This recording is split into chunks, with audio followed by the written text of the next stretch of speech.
Win hi November an som ni sa ni som ni le panga ni hi kan Nusery ni hi hmarchapui vai hmarchapui sei ania so tami so bawkbawn ni hi hmarchapui por chu hmarchapui por kan Nusery nan hi triak lo pakhat mai triak lo wa chi hi hlui ani karing chuni kan Nusery hi yan lei hi kan an check dur vek ta ar ek ne no hi ar ek phuai ta pon hi chuan chu minu a chuan hitin alai hi kalna turin kan han siam ta chung pok chuan asir kual te pawh tian hei tui luan thei turin kan han ti kual veka vai hian kual chhuak phei vekin ani kan han ti ta a chuan sa kan ar ek nan uluk duin kan han tia leipo hi asom theiang benin kan han nuai ve ni yang han kan han bui pui ve a chun hei te a khuar ti anga alai khuar ang hi kalna tur ba kha tui ro asur po a tui a hu hui lung lung theinan khana poimo ta ani chu chuan kan han ti vek nuwa khan Trichoderma Viride kan han kap ta liter khatha tir fian te no te chu hraina tir fian te chan ve ang khama kan han pola kan han pela chun uluk kan han kapa chu minuwa chuan Nusery sarkar khat te ni som te khu le ngaya khu lo pon ti thei to mar chu khu khan Trichoderma Viride chu thil nung ani wa khan lo in thla pung ve man ta chuan leya thai triak lo bei thei tur thil nung fangjai kha tam tak kha che thei lovin dikan siam ta thin ani chemical fungicide dang ang chi po hi carbendazim te po man the vek to ta mar chu carbendazim te hi chu sarkar tin ka ngai te lo ni a mar chu Trichoderma Viride chu thil nung in thla chawng ton zel thei ani wang khan ve khat ka kha apak chu ngai lo heng te po ve khat kan ka pa he ti hian moi mai ni chuan khati anga Trichoderma kan han ti nuwa khan aleinung kan han sawng bol to nuwa khan bawkbawn le hmarchapui kha kan han ti triak kan han chia ta chan ko in tui han chia pum han tro ma tin kan han da hu hila kan han the a chuan silpolin te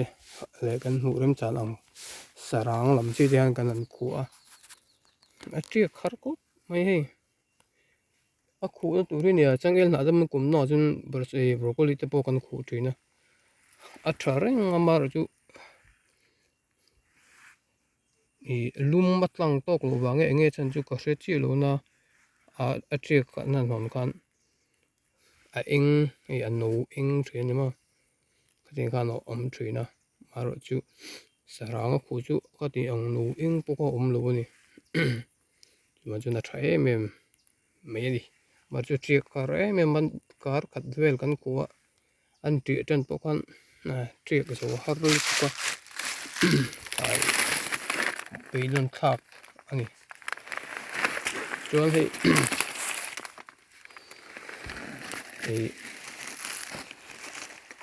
hmarchapui hi inchi thum inchi li vel anin apun thei an ti chu Nusery a thla khat bor vel a awmna anga ngai ani ta kan ve khat Nusery na ni bawkbawn ro hi chu thla khat an Nusery to an tia selai me sa bawkbawn ani kan la thleng pe lo do tin hei hnim hi ti fai ve reng hi anga ya chuni kan an khu ta kan khu kan hon khan hei silpolin a chunga kan zar ta greenhouse kan Nusery greenhouse kan nei lo wangin greenhouse a khan kan Nusery thei lo ani và chuan thì hiện mun rem chang o rem chang tiền lấy cần check đủ ra ở ek nên kan han ti ta ni chu chuan kan han ka tia ka thlai kan han Nusery ka tli kan han the kha kan soi mai pakhat chu i ranung thana hin ka ngei tur ani san chu hin ta bo ranung thana hin kan lu kap thengila kan kap je thina kan Nusery ra ra hi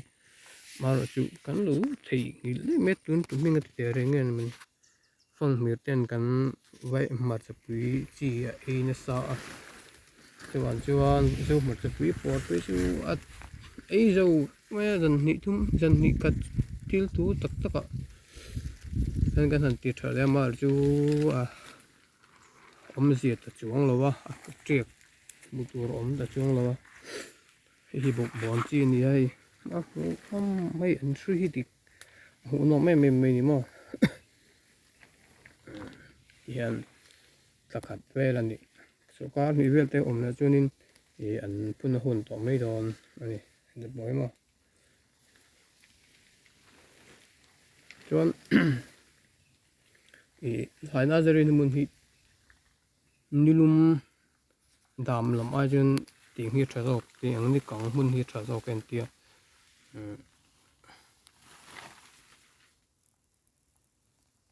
moi anal khop mai en bawkbawn ti vel pawh ma chu hei a triak thalu tuk lowa kan ei chu kumin a kan bawkbawn thar chilak ania e a triak a hi thalu tuk lo amar chu a triak sinar chu anal khop mai December hatir a chuanin e phun ve thei mai ang thil dang nei chu ei bai bing hi ei kumina vaimim te kan han tina sa a e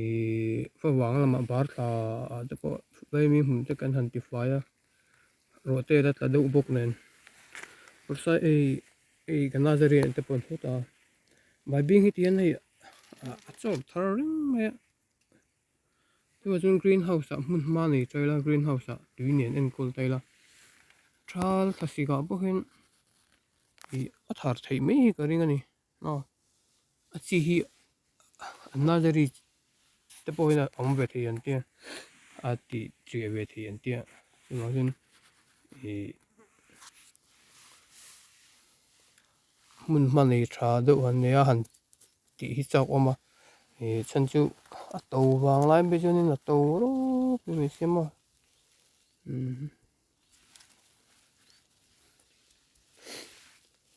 and hi a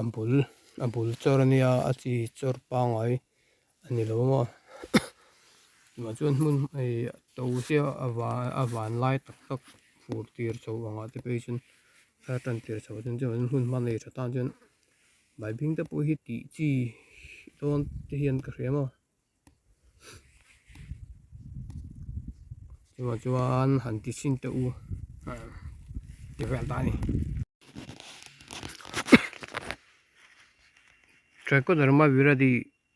a lei ti ting lim that nai mem chu kapen da jim chu sarkar tin ka te lo ngai ta chemical fungicide chu aso Trichoderma Viride ka chu anin thla chhawng zel thi thil nung an ni wang khan e we khat ka kha tok em mai ni hei thil that nai me chu Trichoderma Viride we khat ka han tok ta hei Nusery chu e a kung a ron trek ta a kung hi tin a troi thlepa ti khan a thi du em chu leilung hri se lu chun ka ti kha om du thin ni hei broccoli te pawh kan Nusery ve to thina ti ang a kung lule thi a kha om thina ni a then chu dam do kan han pe a dam mai a then chu dam chuang lo wa en phun plak lo ten an dam chong chonga ka tiang te kha om thina heng bawkbawn a te pawh hei engmah na kha om lo ni lei hei cái tiếng ăn phan cái tiếng ăn nát na ăn kha nghe broccoli thì mấy này là tomato ôi hey Trichoderma viride thật nãy em em lấy luôn à hẳn cặp tao với khát khát bác ngai luôn còn tí không chemical fungicide đắng chú khát những cả tê luôn ngay ta thế Trichoderma viride thay na Trichoderma viride chú thế này in khát sống ta lấy luôn hắn phân giải lấy luôn phân giải mà khát chết thì luôn thì can CM ta train anh em mà tiếng hắn thay trước khi tiệt xe lên thì bọn mù hiền đùa mà cần bốc bón cho bốc anh mù hiền đùa mà khi thay trước khi Nusery bed tiệt xe luôn cũng hay tiếng ăn cũng mà cũng hay chế lệ đu này lúa thì kan lúa thì kan chế lệ đu mà thì lệ chuyện à broccoli thì bao cái nào thì cái tiếng họ chuyện hay tomato thì bao tóm chuyện thế này ở chỗ chỗ hay Trichoderma viride lấy luôn cái này xong bò la chắc có mấy này phải triệt na cái tiếng gì damdawi en kol le nga yang chi kha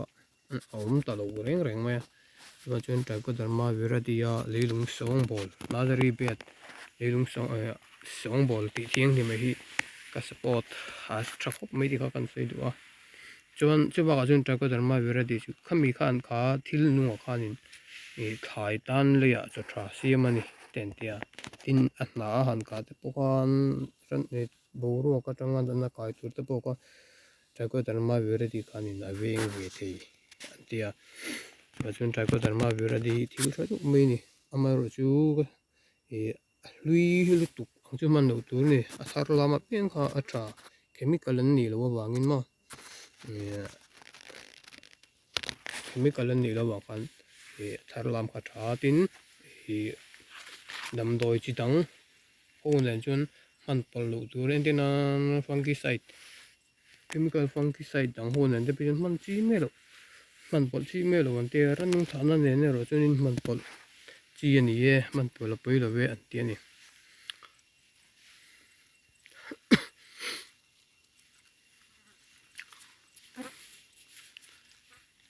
so kan Nusery hi a sel mu hi nuam ma no lap mo mar chu ala hi sadang kan tharol bak lowa te lampang hi chu hei la a to hi khat khop ma tin a tet bo hi la tia mar chu a phun som ala hun lo bak a phun jan tur bok an lain pe lowa sadang kan Trichoderma viride leilung song bol hi thai triak hi anuwa natna awanga han en kol ngai om lo hi a thatna ania tin ni sta kana mu nom mani ma an thai triak a hi te an mu nom bik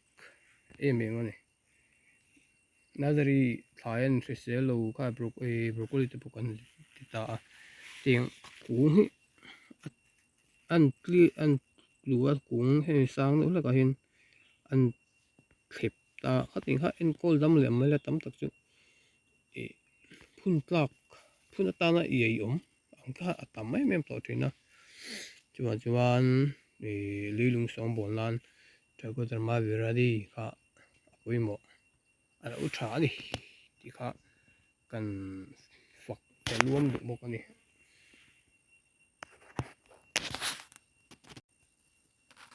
hi vai han hmarchapui sei ani ve chunga poi kan phun kan Nusery nun that lo wang yan han tin non le dorami kan loinia poi du chu sam chu na tha chung la chu tha chung lo wa mar chu kan ma mo tok chu om thei so chun kan ngai hi na pui de po chuang ve to ma pui om ta per chu helaya chu hmarchapui por anan ti triak ta lo hi ni au yo ma mun hi min lo kha zo lo wang ti hi ka lau to a zo kana kan thai triak ho yan in ma chuan min lo kha zo lo chen ting nge ni ton thlai dang te pawh kan Nusery le te pawh ngai mai thei a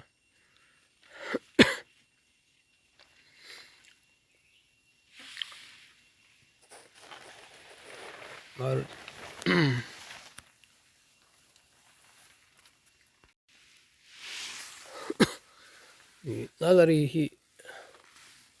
Nusery bed hi thla nim chi thla na tin nang main kan han kap han lo di wan hi mi nim ve du me chu wain po fai me rang hi ngai tin i a tot lu tu pe chu suat te a thol u lai phun son te po hin ti thina mar hi kan suat phal don lo wa se dawang khan kan Nusery hi kan ti tria that tu lo wang hian kan suat phal lo wa nge ni chan chu kan ma hi alu khat zo lo wang ti hi ai no khat zo lo wang ti kan in awa chuan ti hianin ang hian kan an ti deuh mop a